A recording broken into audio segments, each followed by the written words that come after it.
Yo, halo, selamat datang di channel Aku Bukan Ibu. Kali ini kita bakal lanjutin cerita Isura lagi. Di part sebelumnya, Linaris berniat ngebegal Sojiro supaya terjadi konflik antara Aurelia dengan Okahu. Tapi sayangnya operasinya gagal karena Hardy nggak kepancing buat perang. Bahkan, Linaris juga gagal invasi Sojiro. Namun, berkat kejadian ini, Linaris curiga sama pergerakan Hardy dan berniat menyelidiki rencana Hardy secara pribadi. Di sisi lain, pertandingan ketiga akan segera dimulai. Oke, nggak usah basa-basi, kita langsung ke part 32 dari cerita Isura. Part ini gue ambil dari light novel volume 4, chapter 8 dan 9. Di kantor tempat Jenderal Hardy bekerja, terlihat ada dua orang yang sedang berada di sana. Satu orang terlihat sedang mengawasi para prajurit yang sedang bekerja, dan yang lainnya terlihat sedang duduk dan bersandar di dinding dengan mata terpejam. Mereka tidak lain adalah Jenderal Hardy dan juga Sojiro. Melirik ke arah pedang Sojiro, Hardy berkata, "Sojiro, apakah kamu telah menggunakan pedang itu selama ini?" Mendengar pertanyaan dari Hardy, Sojiro tidak bergeming dan menjawab acuh tak acuh. "Ya." "Bukankah itu pedang latihan Nagan? Setahuku, Nagan bukanlah sekolah militer. Jadi kualitas pembuatannya juga tidak ada yang istimewa. Pada dasarnya, itu adalah pedang ringan dan cukup untuk membuatmu terbiasa dengan dasar-dasar minimal. Namun, pedang itu tidak akan mampu membunuh orang. Ya, paling tidak, menebas satu mininya saja sudah cukup untuk menghancurkan pedang itu." "Oh ya, jadi kenapa aku bisa membunuh orang dengan itu?" kata Sojiro yang balik bertanya. "Karena kamu tidak menebas dengan kekuatan mentah. Kamu memotong inti atau membuka sesuatu yang memang merupakan sesuatu yang hanya dilakukan oleh para master di dunia kita. Bahkan, teknikmu jauh melampaui itu." "Sojiro, apakah kamu secara khusus menggunakan pedang itu?" "Ya, aku juga bisa mengetahui apakah sebuah pedang itu bagus atau tidak. Jika aku mempunyai pedang lain, maka aku akan menggunakannya." "Kalau begitu, karena kamu muncul di pameran Shiguai, apakah kamu memerlukan pedang berkualitas lebih tinggi?"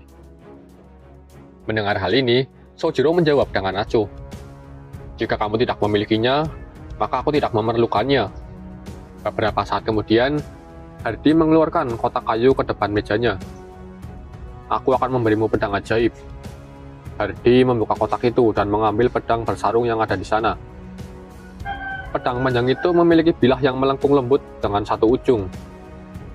Di dunia ini, ada pedang yang akan meledak yang hanya menyentuh ujungnya. Pedang yang akan menyemburkan api. Pedang yang dapat bergerak sendiri. Sebuah misteri yang tak bisa dianalisa. Satu misteri ini sama nilainya dengan seluruh pasukan. Apakah kau tidak butuh? Aku tahu kamu akan memberiku itu. Santai. Yang ini tidak seperti itu, kan?" Bagi Sojiro, pedang ajaib dengan kemampuan khusus hanya akan jadi penghalang bagi teknik pedang miliknya.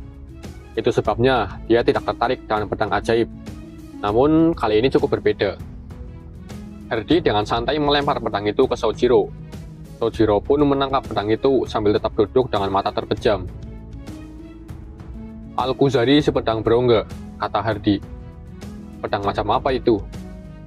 "Tidak pecah atau terkelupas. Logamnya fleksibel, tetapi tidak ada lengungan atau tekukan yang tertinggal. Bukan hanya pedang yang tidak akan patah, tapi juga perisai yang tidak bisa ditembus. Itu seharusnya cocok untukmu, kan?" Sojiro menahan tawanya. Seketika sekilas cahaya dan suara dentingan terdengar. Sesaat kemudian, Hardy baru sadar bahwa Sojiro telah mencoba pedang itu dengan mengiris udara. Tidak ada yang istimewa, tidak ada bedanya dengan pedang pada umumnya. Hal-hal tentang perisai atau yang lainnya itu juga tidak penting. Aku belum pernah memblokir dengan pedangku sebelumnya. Tampaknya, pertandingan nanti akan cukup bagus. Ya, kurasa begitu, jawab Sojiro sambil memasang wajah seperti binatang buas yang haus darah. Melihat hal ini, Hardy tampak menyeringai di tempat duduknya. "Hei, Hardy, kamu sedang memikirkan sesuatu yang buruk, bukan?" "Hahaha, ya, kurasa." Kita beralih ke sebuah jembatan di Aurelia. Di sana terlihat sebuah mobil uap yang berhenti sebelum melewati jembatan itu. "Ini sudah batasnya. Aku tidak bisa melangkah lebih jauh lagi," kata sopir di mobil itu. Sesosok serigala yang ada di dalam mobil itu menjawab, "Dipahami." Pintu mobil segera terbuka dan seekor binatang buas melompat keluar dari sana. Serigala itu kemudian berlari dengan sesosok pria besar menunggangi punggungnya. Seperti yang kita tahu, mereka adalah Ozonisma dan Yuka. "Oh, nak, kita pasti terlambat ya. Tapi setidaknya, sepertinya kita bisa tiba tepat waktu untuk pertandingan." "Kamu pikir begitu? Ketika kita berangkat dari kota Gimena, awalnya kita punya waktu 3 hari. Mendengar ini, Yuka hanya bisa tersenyum masam. "Sungguh sial, bukan? Kita tidak punya kendaraan, bahkan kita harus memutar jalan juga di tengah jalan." Apakah kekurangan batu bara mobil dianggap sebagai sial?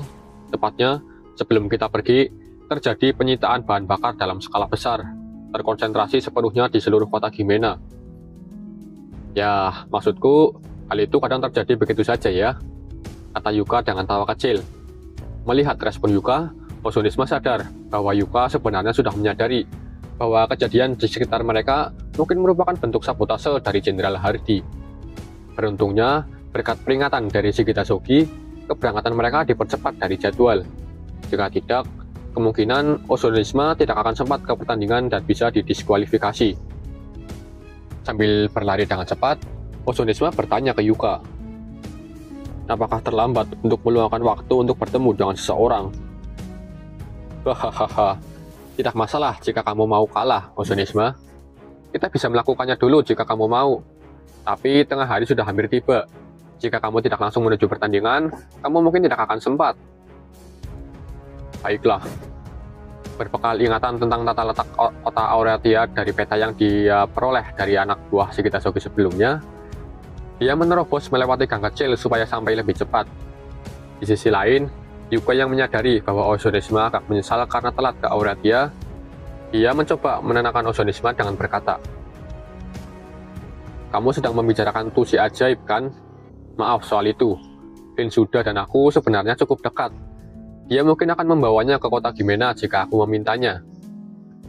"Kamu terlalu optimis. Jika sponsor lain memimpin calonnya keluar dari Auratia sebelum pertandingan, meski itu hanya usulan, hal ini akan menunjukkan kecurigaan dari yang lain. Itu mustahil. Tapi tetap saja, apa kamu yakin tidak sebaiknya bertemu dengannya dulu? Kamu juga bisa dengan mudah mengalami cedera parah di pertandingan nanti."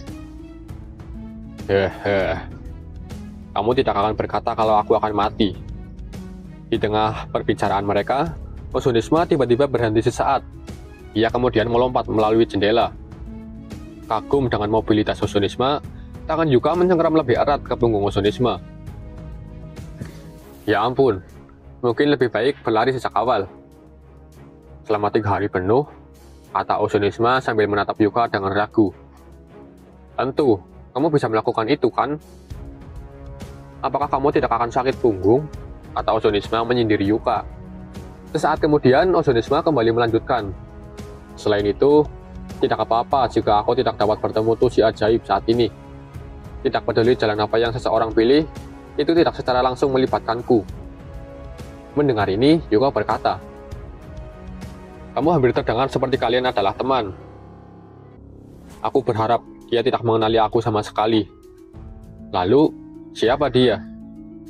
Pertanyaan sulit. Jika aku harus menjawabnya, dia adalah adik perempuanku. Melompati atap rumah, dia melintasi 2 jalan kemudian turun lagi. Terlihat teater taman tempat pertandingan berada di ujung gang tempat Ozonisma berdiri. Jika dia bisa menang dalam pertandingan ini, dia bisa menghancurkan faksi Hardy dan faksi Hardy akan ditempatkan dalam situasi yang persis seperti loyalitas kerajaan lama di kota Gimena. Selama Ozonisma memiliki Hirotoshi Paradox sebagai kolaboratornya, mereka bisa memanipulasi kubu Hardy jika mereka menang. Belum lagi, dengan berhubungan langsung dengan utusan kubu Hardy, Hiroto telah meletakkan dasar untuk melakukannya. Namun selain itu, Ozonisma punya satu tujuan, yaitu untuk menghentikan pahlawan palsu. Beralih ke teater taman tempat pertandingan ketiga dimulai. Di teater taman itu ada lorong-lorong yang dipasang di bawah kursi penonton untuk digunakan para pemain dalam pertandingan kerajaan. Lorong-lorong ini juga bisa digunakan untuk mengawasi pertarungan dari jarak yang lebih dekat. Di ujung lorong ini, terlihat seorang pria tua sendirian dengan cerutu di saku bajunya. Dia adalah Hardy si kilatan peluru. Beberapa saat kemudian, seorang sekretaris tua mendekatinya dan memberi laporan. "Jenderal Hardy, ada sesuatu yang ingin aku laporkan." "Tidak dapat menghalangi transportasi mereka," kata Hardy memotong laporan sekretaris itu. "Ya, Pak. Ozonisme akan tiba di area, dan tidak ada pilihan selain melawannya. Aku tahu. Sojiro ada di sana saat kita dipaksa bertarung. Hubungi Dan." "Tuan Dan? Maksud Anda sponsor Shigeta Shogi? Apakah Tuan Dan terlibat dalam insiden ini?" kata sekretaris itu dengan ekspresi bingung. Namun Hardy terlihat yakin akan pilihannya. 90% pastinya. Pertama, ada celah dalam sistem mobil uap, dan saat dia mengetahui pergerakan kita, bajingan itu pergi dan mengambil kendali bahan bakar di pasar gelap. Meskipun itu bukan aksi yang bisa dia lakukan hanya dengan kecerdasan, dia membutuhkan tangan yang bisa menjangkau jauh dan luas, sebuah kekuatan militer. Itu Shigeta Shogi, dan komandonya atas kota bebas Okahu, kan? Bagaimana jika kemungkinan itu adalah pasukan dari Tuan Rosclay? Tidak. Skala pergerakan musuh kita tidak akan mungkin terjadi jika prajurit Rosclay dapat melakukan tindakan di luar Auratia. Selama negosiasi setelah insiden penembakan jitu itu, Shigeta Shogi dan anak berambut abu-abu, mereka tidak bergeming untuk mengusir tentara Okahu yang diberi kewarganegaraan di kota Auratia. Mungkin itu bagian dari tujuan mereka, untuk membuat mereka ada di sana untuk mendukung ozonisme di luar kota. Shigeta Shogi dan kota bebas Okahu. Tidak ada keraguan bahwa anak berambut abu-abu menjadi perantara antara ozonisme dan tentara Okahu. Apakah tujuan mereka adalah mengalahkan kita di pameran 6 arah dan memasukkan kita ke dalam kubu Okahu? Jika demikian, ada cara untuk mengambil keuntungan dari itu. Tapi, bagaimanapun juga, mereka bukanlah tentara bayaran biasa. Aku akan mengatur semuanya secara langsung dengan mereka sekarang. Jika tujuan mereka adalah untuk membawa kita ke dalam kekuatan mereka, maka aku akan mendukungnya. Saat Sojiro kalah, satu-satunya pilihanku adalah bergabung dengan mereka sendiri. Akankah Sojiro si pedang Willow kalah? Pengunjung seperti dia? Kata sekretaris itu penasaran. Sekarang, aku belum tentu mengatakan itu. Hal yang sama terjadi pada Sojiro atau siapapun. Setelah pertandingan dimulai, tidak pernah ada peluang menang 100%.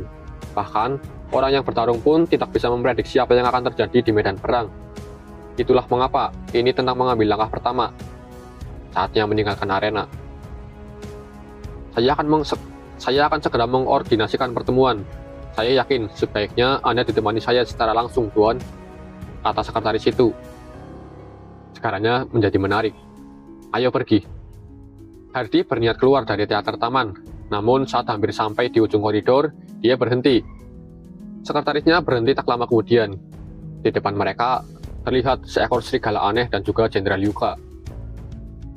"Jadi, apakah kamu Hardy?" kata serigala itu. "Halo, ozonisme si Capricos," kata Jenderal Hardy sambil mengambil cerutu dari saku dadanya. Setelah menghembuskan asap cerutunya sambil memejamkan mata sesaat, Hardy menatap mereka berdua. "Butuh waktu cukup lama ya. Penonton semakin tidak sabar di luar sana. Apakah kalian mengalami masalah?" "Kami tidak terlambat. Ada banyak waktu untuk menyelesaikan urusan kami di sini sekarang." Hardy tertawa sambil menghembuskan asap. "Maaf, tapi aku ada urusan penting sebentar lagi. Tak apa kan jika aku menyelinap melewatimu?" "Hahaha. Jangan melakukan hal yang terlalu buruk, Hardy," kata Yuka. "Ya, jika ada warga yang terluka, aku tidak bisa mengabaikannya, bukan? Sepertinya kita berdua beruntung." "Benar." Sambil menggelengkan kepalanya sedikit, Hardy menyerahkan cerutunya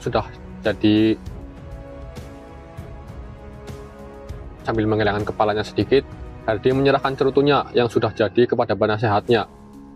"Ozonisme, aku akan lewat." Setelah berjalan melewati mereka berdua, dia berhenti sesaat lalu melirik Yuka. "Oh, benar Yuka. Ulang tahunmu sekitar 10 hari lagi, bukan?"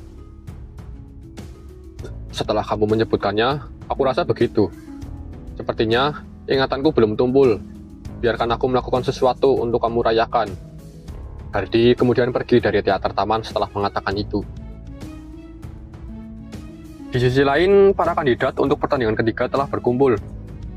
Di tengah arena, Menteri ke-26, Meka si pembisik berdiri sebagai juri di sana. Pejuang, apakah ada keberatan terhadap peraturan duel yang sebenarnya? Tidak, jawab mereka berdua bebarengan. Setelah kedua kandidat setuju dengan aturan di duel ini, Meka segera menjauh dari arena dan kedua peserta itu mulai bersiap di posisi mereka masing-masing. Lihat dirimu. Bentuk yang kamu dapatkan di sana cukup bagus. Sojiro bergumam dengan suara rendah. Tampaknya, ini pertama kali kamu menyaksikan Chimera, pengunjung. Setelah suara tembakan tanda pertandingan dimulai bergema di udara, meski begitu, kedua belah pihak masih tetap diam. Hehehe, berapa banyak nyawa yang kamu dapatkan di sana? Kata Sojiro sambil menatap serius pengunjung punggung ozonisme. Dalam sekali pandang, Sojiro tahu bahwa kemampuan fisik ozonisme kemungkinan melampaui tarantula raksasa yang ia lawan saat di Lithia. Saat itu, titik fatal yang terdapat pada semua makhluk hidup telah hilang di Chimera ini. Kamu punya tubuh pedang, aku bisa melihatnya. Tidak ada senjata lain yang akan bekerja untukmu. Kata ozonisme yang juga telah selesai mengamati Sojiro. Ozonisme kemudian melanjutkan. Kau terlihat sudah bersiaga di sana. Apakah kamu pikir aku punya metode untuk menghadapi seranganmu? Jangan khawatir. Ini bukan jenis metode yang kamu bayangkan. Aku teringat sesuatu. Aku hanya mendengar ini sebagai rumor. Tapi, tampaknya ada gadis bernama Yuno si Talon Jauh. Hah? Kamu tahu dia? Dia adalah... Belum selesai berkata, ozonisme tiba-tiba melemparkan 6 pisau bedah secara bersamaan ke arah Sojiro. Awan debu berhembus, namun Sojiro berhasil selamat dari serbuan itu. Ia melakukan akselerasi yang luar biasa di luar akal sehat. Ia menghindari 2 pisau yang mengarah ke area vitalnya, menepis 2 pisau dengan pedang ajaibnya, dan melompat menghindari 2 pisau sisanya. Bahkan, ozonisme yang mengamati seluruh gerakan Sojiro, dia tidak dapat memahami mekanisme gerakan itu. Namun, dengan secepat kilat, Sojiro berbalik melesat ke arah ozonisme. Segera, segudang lengan ozonisme menyiapkan pisau bedah baru secara beruntun. Dia melemparkan pisau bedah itu sembari berlari mendekati Sojiro. Sojiro mengayunkan pedangnya. Terlalu lambat, kata ozonisme yang berhenti tepat berada di jalur tebasan Sojiro. Namun, ayunan Sojiro tiba-tiba terhenti di depan kepala ozonisme. Sebuah kesalahan yang bukan dari seorang pendekar pedang. Kalian mungkin menyebut ini gangguan mental. Yo, apa yang kau lakukan? Kata Sojiro. Baiklah, Sojiro si pedang Willow. Aku akan mengungkapkan rahasiaku. Ozonisme kembali melemparkan pisaunya. Namun Sojiro menepisnya dan segera mundur ke belakang. Pertarungan terus berlanjut dengan Sojiro yang dilempari pisau secara beruntun. Tanpa disadari, rupanya Sojiro saat ini sudah terpojok dan bersandar di dinding teater. Kesal karena tertekan oleh serangan ozonisme, dia menarik nafas panjang lalu melompat ke sudut lain taman. Saat dia masih melayang di udara, Sojiro berhasil membalikan pisau-pisau itu ke arah ozonisme. Akibat serangan ini, gerakan ozonisme terhenti sesaat. Di momen ini, Sojiro sudah berada di jangkauan serangan dan hendak menebas leher ozonisme. Namun, tiba-tiba gerakannya goyah dan dia tergores pisau ozonisme, lalu terjatuh ke tanah. Saat Sojiro mencoba berdiri, dia melihat lengannya sendiri. Lengan yang seharusnya tidak terkena serangan, secara aneh terkena luka fatal. Sojiro heran dan mempertanyakan hal ini dalam pikirannya. Setelah jeda sesaat, Sojiro sadar bahwa rupanya luka itu adalah luka yang ia ciptakan sendiri. Apa yang terjadi? Hei, apa yang terjadi? Di depan, Sojiro melihat apa yang dia coba hindari. Tanpa dia sadari, kini hanya ada satu lengan yang terulur di punggung ozonisme. Tak berlangsung lama, lengan itu kembali masuk ke tubuh ozonisme. Benda apa itu? Kata Sojiro dengan cemas.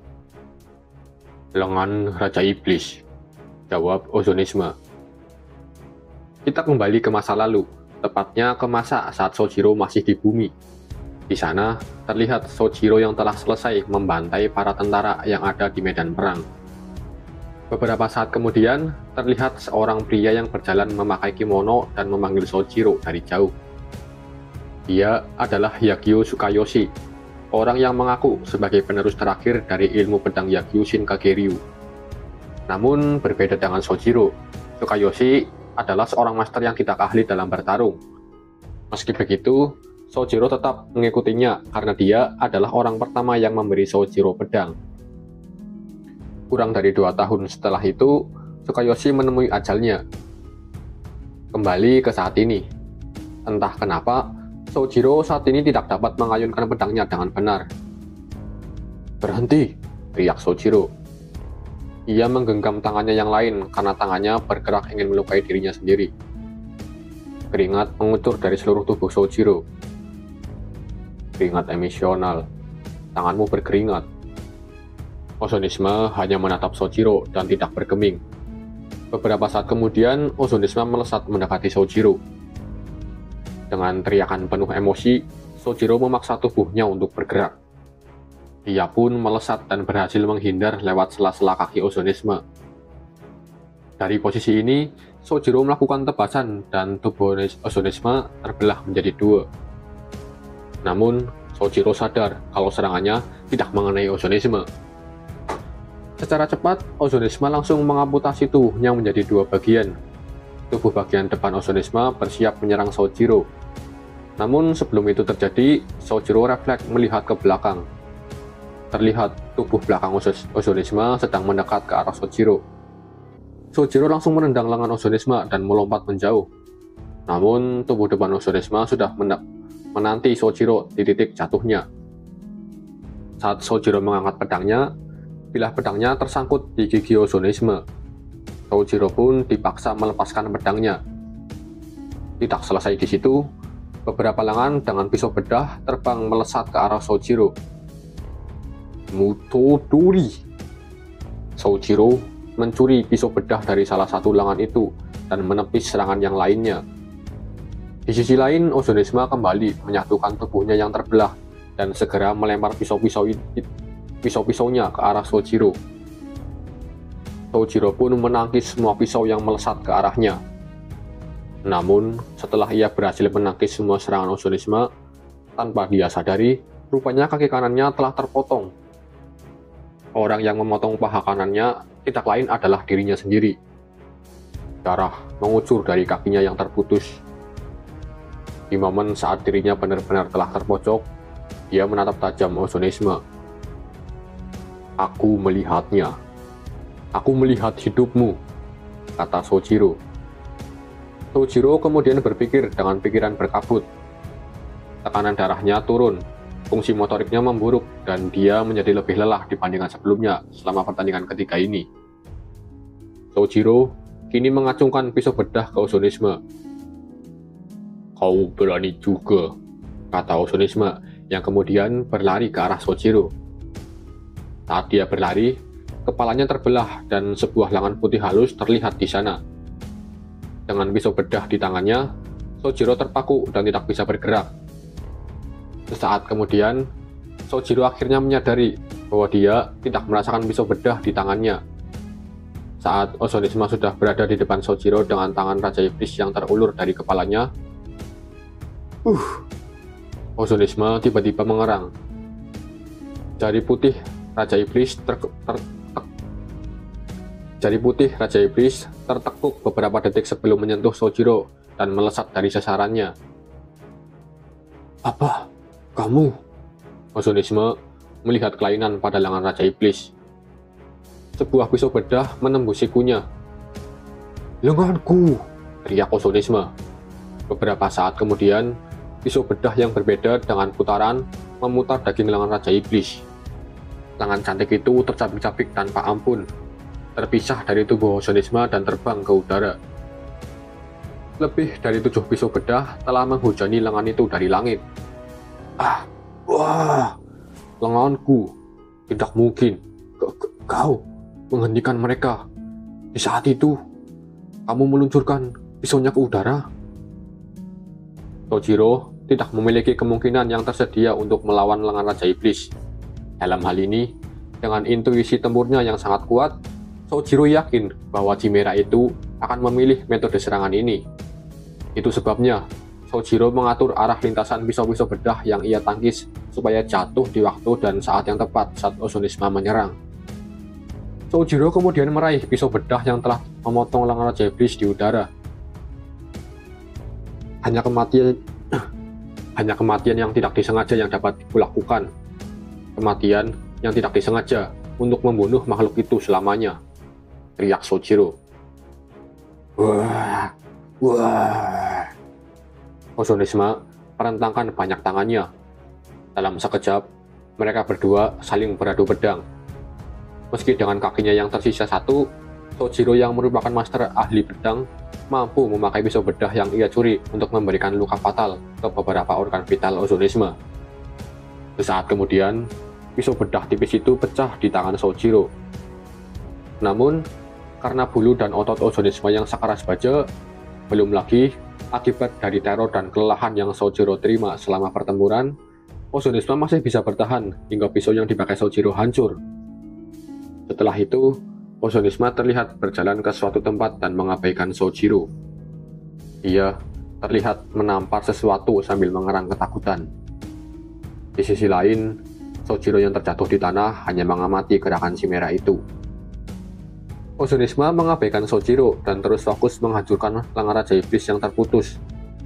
Setelah lengan itu hancur sepenuhnya, seketika tubuh Ozonisma langsung layu, seolah dampak dari seluruh pertarungan telah menimpanya sekaligus. Sepertinya aku benar. Itu dia. Ya, itu adalah hidupmu ya. Tidak mungkin kamu tidak takut pada hal seperti itu. Tidak mungkin kamu terbiasa dengan hal itu. Kamu mungkin sudah memahaminya sekarang. Tapi, aku, kamu, kita berdua ketakutan dengan hal itu.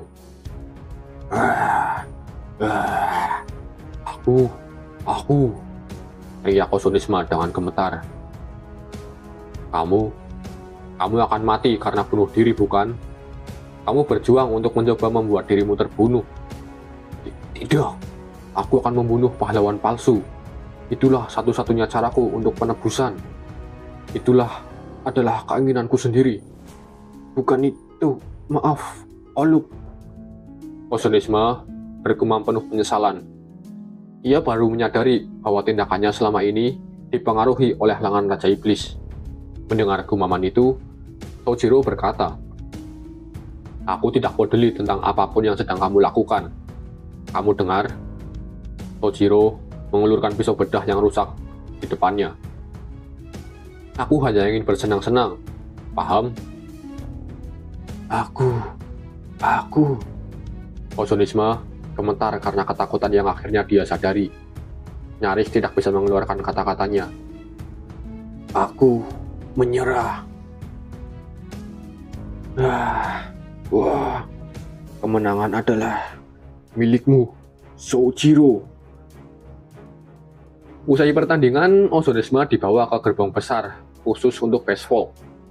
Saat menaiki gerbong barang, Yuka berbicara kepadanya dengan prihatin.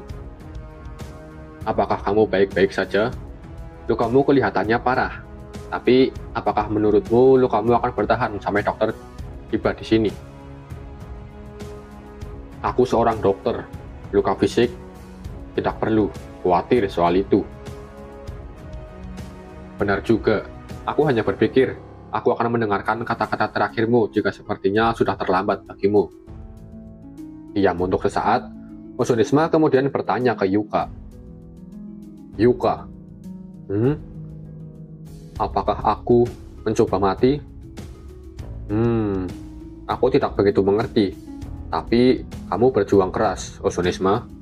"Sial, aku belum pernah melihat pertarungan luar biasa seperti ini sebelumnya. Dengar, jika kamu punya peluang untuk menang, betapapun kecilnya itu pasti bukan bunuh diri, kan?" "Dalam kasus yang mana? Apa menantang Raja Iblis yang sejati berakhir bunuh diri?"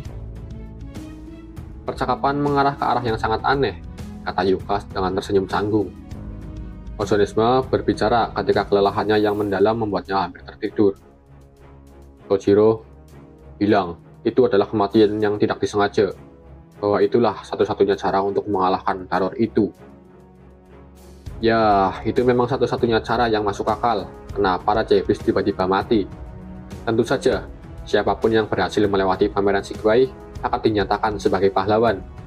Tapi bagi warga yang belum pernah menginjakkan kaki di medan perang, mereka tidak akan pernah benar-benar memahami teror itu. Bukan itu. Nozonisme mengetahui sepenuhnya keadaan di balik kematian Raja Iblis. Pahlawan sejati itu ada.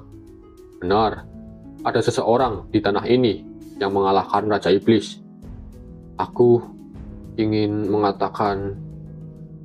Saat matanya terpejam karena rasa lelahnya, Nozonisme merasa telah melihat sang pahlawan sejati di antara kerumunan orang yang lewat. Namun, dia berpikir bahwa itu paling hanya ilusi masa lalu. Sebuah parti terakhir yang mengalahkan Raja Iblis sejati. Parti itu diisi oleh 3 anggota. Oluk si jarum kompas melayang, Nozonisme si Capricos, dan Setara. Pertandingan ketiga, pemenangnya Sojiro si pedang Willow. Kita kembali sebentar ke saat sebelum pertandingan ketiga dimulai. Di dalam koridor di bawah kursi penonton, terlihat seorang gadis muda yang sedang duduk siaga di sana. Dia terlihat sedang memendam emosinya. Dia adalah Yuno si talon jauh.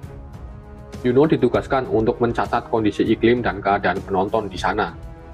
Namun dia terlihat enggan, karena merasa hal ini hanya membuang-buang waktunya saja. Sejak awal, tujuan Yuno pergi ke Auratia adalah untuk membalas dendam pada Sojiro. Itu sebabnya dia membawa Sojiro ke pameran Sigwai.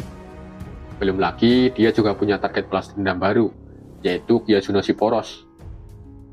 Setelah selesai dengan tugasnya di sana, Yuno hanya duduk diam di sana sambil menunggu Jenderal Hardy datang.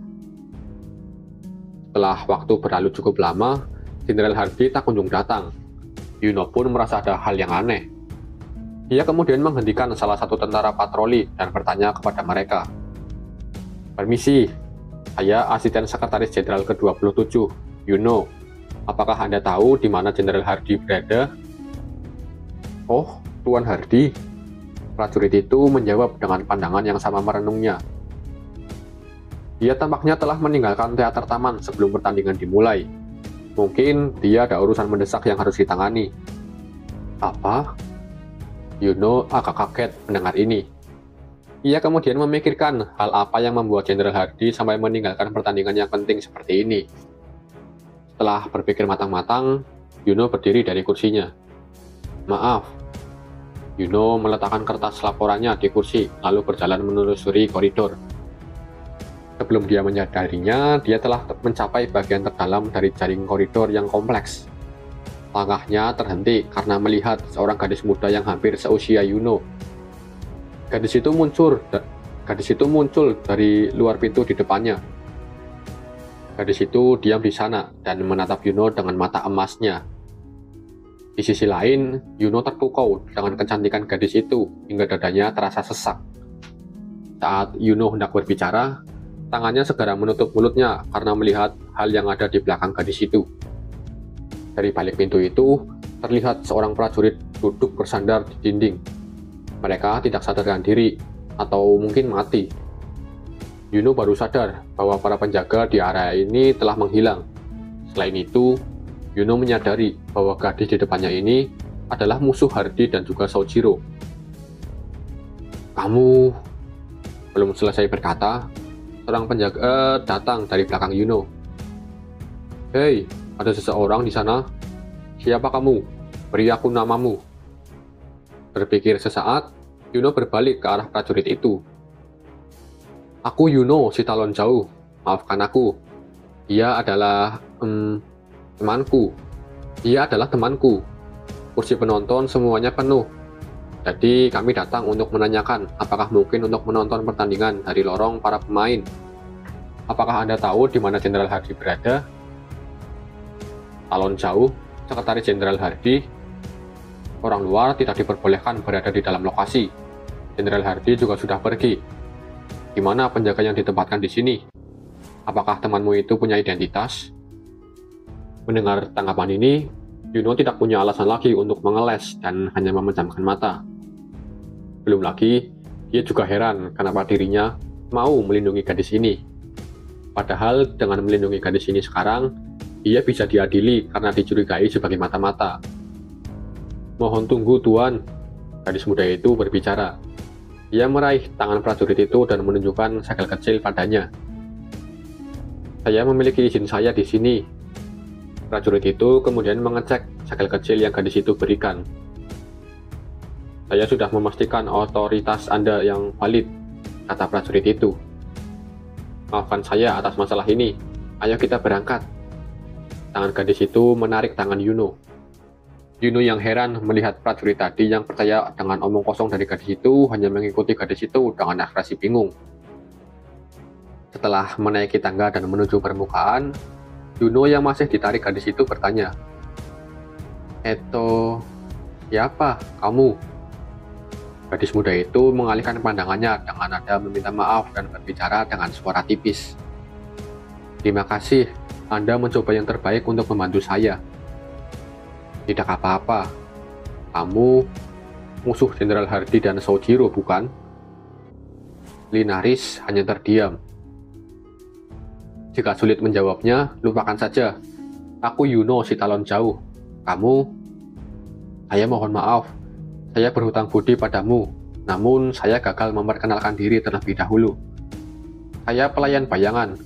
Linore si pelayan bayangan." Melihat Linore yang memperkenalkan diri sambil mendekat ke wajah Yuno, Yuno menahan nafasnya saking kagumnya kagum akan kecantikan Linore. Bahkan, Linore mungkin lebih cantik dari teman Yuno, yaitu Luceles. "Mengapa kamu menawariku bantuanmu?" kata Linore. Jika kamu benar-benar musuh mereka, aku ingin mengalahkan Sojiro juga." "Nona Yuno, Anda sekretaris Tuan Hardy, kan? Apakah menurutmu itu aneh? Tapi sungguh, Pameran Sigwai tidak seharusnya seperti itu bagiku. Aku perlu membalas dendam. Aku membutuhkan sesuatu, petunjuk apapun, langkah pertama apapun, sebuah titik awal untuk balas dendamku." "Pembalasan dendam?" kata Linore sambil memiringkan kepalanya. Mereka kembali berjalan keluar dari teater taman. Beberapa saat kemudian, Linore tiba-tiba jatuh berlutut. Yuno secara refleks menyangganya dengan bahunya. "Hei, hati-hati," kata Yuno. "Tolong, Anda tidak perlu khawatir. Apakah kamu baik-baik saja? Apakah berlari sedikit saja sudah membuatmu lelah?" "Saya tidak terlalu tahan dengan sinar matahari. Saya cukup malu untuk mengatakannya." Linore tersenyum lemah. "Saat ini kami berada di luar, jadi tidak perlu terburu-buru kemanapun. Ayo istirahat di warung pinggir jalan sana." "Kita baru saja bertemu, Nona Yuno. Saya tidak bisa meminta Anda untuk terus menunjukkan kebaikan seperti itu kepada saya." Linore terlihat enggan. Namun, Yuno membantu Linore berjalan ke warung di dekat jalan. "Lagi pula, aku melakukan ini bukan atas dasar niat baik atau apapun." Keduanya memesan minuman yang sama dan duduk berhadapan di depan warung pinggir jalan. "Kalau begitu, apakah kamu siap memberitahuku? Kenapa sebenarnya kamu berada di sana?" Linore mulai tampak malu-malu dan gugup. "Nona Yuno, kenapa Anda berusaha keras untuk bersikap baik padaku?" "Yah, saya mungkin berencana menyakitimu. Terlebih lagi, tidak ada jaminan bahwa saya akan berguna bagi Anda sama sekali." "Pertanyaan bagus. Mungkin karena kamu cantik?" Yuno menjawab dengan wajah memerah. Cantik?" Linore agak canggung. "Apa itu aneh? Jawab aku. Apa yang kamu lakukan di sana?" Baiklah. Jika tidak ada masalah bagi Anda, Nona Yuno, saya ingin membalas kebaikan Anda." Gadis muda itu meletakkan dokumen di atas meja. "Ini adalah dokumen yang ditulis dalam bahasa Welkin.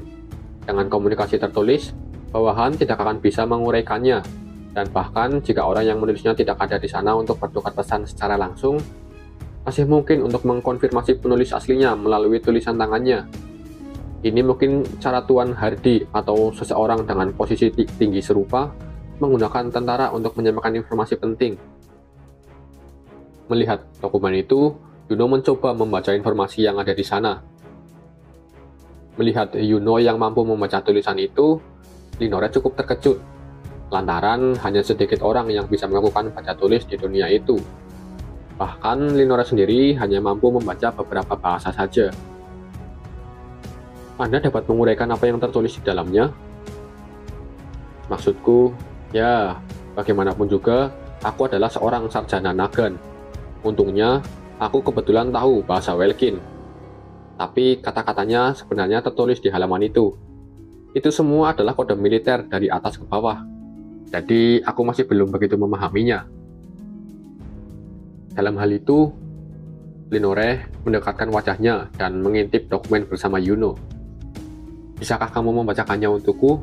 Aku akan menguraikan artinya. Tentu. Mengerti. Bisakah kamu memberiku sedikit lebih banyak ruang? Oh, maafkan aku. Hanya sedikit lebih sulit untuk membaca, itu saja. Oke, maaf. Setelah percakapan canggung tadi, Yuno mulai membacakan dokumen tersebut. Sementara di seberangnya, Linore menafsirkan arti sebenarnya dari semua itu. Mendengar tafsiran dari Linore, Yuno takjub akan pemahaman Linore yang jauh di atas pelajaran Nagan pada. Mendengar tafsiran dari Linore, Yuno takjub akan pemahaman Linore yang jauh di atas pelajaran Nagan manapun yang Yuno ketahui.